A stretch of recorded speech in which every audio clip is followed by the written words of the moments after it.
नमस्कार किसान भाई, स्वागत है आपका फार्मिंग दुनिया चैनल पर। आज हम बात करने वाले हैं टमाटर की एक ऐसी खतरनाक बीमारी के बारे में जिसका प्रत्येक साल फरवरी और मार्च में बहुत ज़्यादा अटैक होता है और सितंबर अक्टूबर में भी इसका बहुत ही ज़्यादा अटैक होता है। और 2023 की बात की जाए तो इस समय पर इतना अटैक है कि आप कोई भी प्लॉट देखिए, बहुत ही खतरनाक अटैक है इस बीमारी का। तो किस प्रकार से इसकी पहचान कर सकते हैं और किस प्रकार से इसको कंट्रोल कर सकते हैं, आज के इस वीडियो में हम पूरी जानकारी जानते हैं टमाटर की इस बीमारी के बारे में। सबसे पहले जानते हैं किसान भाइयों कि हम इसकी पहचान कैसे कर सकते हैं कि हमारे पौधों में यही बीमारी है। तो सबसे पहले पहचान कैसे करते हैं वो देखते हैं। अब भी आपके पौधे में नीचे की पत्तियां हैं जो इस प्रकार से उसमें दाग बन जाते हैं और जो दाग बनते हैं वो किनारों से स्टार्ट होकर के काले काले पड़ जाते हैं। उसके बाद में यहाँ पर पीले कलर का जो रंग हो जाता है पत्तियों का, और इसके बाद में जब पत्तियों पर अटैक होता है उसके बाद में तनों पर अटैक होता है और तनों के बाद में फलों पर अटैक होता है और फलों पर इस प्रकार के दाग आ जाते हैं और फिर बाद में फल गिरने लगते हैं और सड़न भी आ जाती है फलों में। तो इस प्रकार से पूरा पौधा कवर हो जाता है और एक भी फल साबित नहीं बचता है और पूरा पौधा खराब हो जाता है। इस प्रकार से आप पहचान कर सकते हैं। लेकिन जब भी आप पहचान करें तो आपको यहाँ ध्यान देना है कि अर्ली ब्लाइट के लक्षण किनारों से स्टार्ट होते हैं और जो लेट ब्लाइट होती है उसके लक्षण बीच पत्ती में काली आंख बन जाती है, वहाँ से स्टार्ट होते हैं। और लेट ब्लाइट में जो इसमें पीलापन है, पीलापन नहीं रहेगा, उसमें सफ़ेद हो जाते हैं घाव, उसमें पीले रहते हैं और किनारों से स्टार्ट होते हैं। तो इस प्रकार से आपको दोनों बीमारियों में लेट ब्लाइट और अर्ली ब्लाइट में कन्फ्यूज नहीं होना है।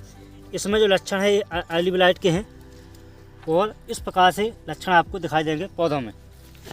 तो जब भी आप अपने फसल की पौधों की निगरानी करते हैं तो आपको यह लक्षण दिखाई देंगे। तो आप समझ जाना कि हमारे पौधों में अर्ली ब्लाइट का अटैक है, अंगेती झुलसा जिसे हिंदी में कहते हैं, इसका हमारी फसल में अटैक है। अब जानते हैं किसान भाइयों कि इसका अटैक किस समय पर सबसे ज़्यादा होता है।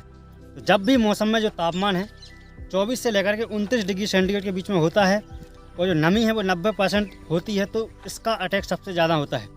और यह टेम्परेचर अधिकतर फरवरी, मार्च और अप्रैल के महीनों में ज़्यादा होता है और अक्टूबर, सितंबर में भी ज़्यादा होता है। इस समय पर जो अर्ली ब्लाइट है सबसे ज़्यादा अटैक करती है टमाटर जैसी फसलों में।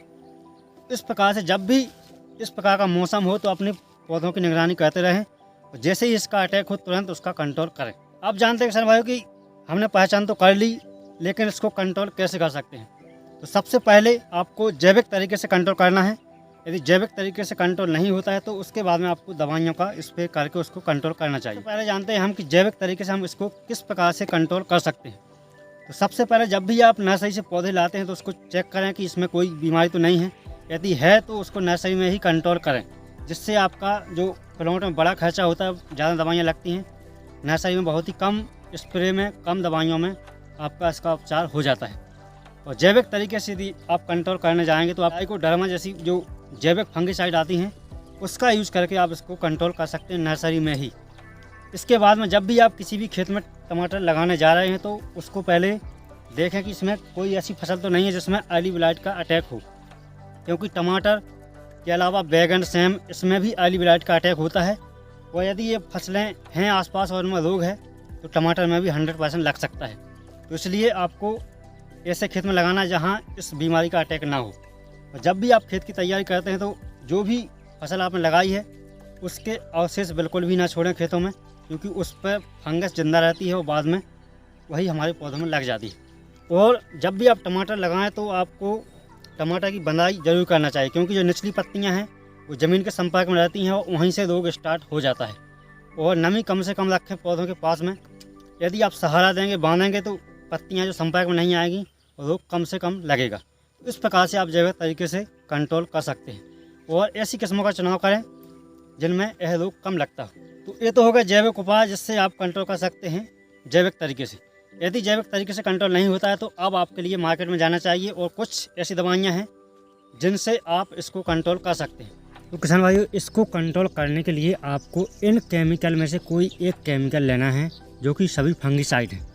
एजॉक्सिस्ट्रोबिन 18.2% वाला ले सकते हैं, डाइफेनाकोनाजोल इसको भी ले सकते हैं, मैन को जब 75% वाला ले सकते हैं, टेबुकोनाजोल 50.0% WG फॉर्मुलेशन वाला ले सकते हैं जो कि नेटुवी में आता है, मेटालेक्सिस M45 ले सकते हैं।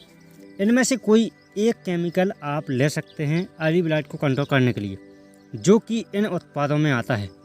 आप देख सकते हैं कि जो आपको स्क्रीन पर जो उत्पाद दिखा रहे हैं, आमिस्टा टॉप, उत्थान M45, crystal M45, Nativo, folio gold या ब्लू कॉपर, काजेट M8 और कस्टोडिया, इंडोफिल Z78, इनमें से आप कोई भी केमिकल किसी भी कंपनी का ले सकते हैं अर्ली ब्लाइट को कंट्रोल करने के लिए।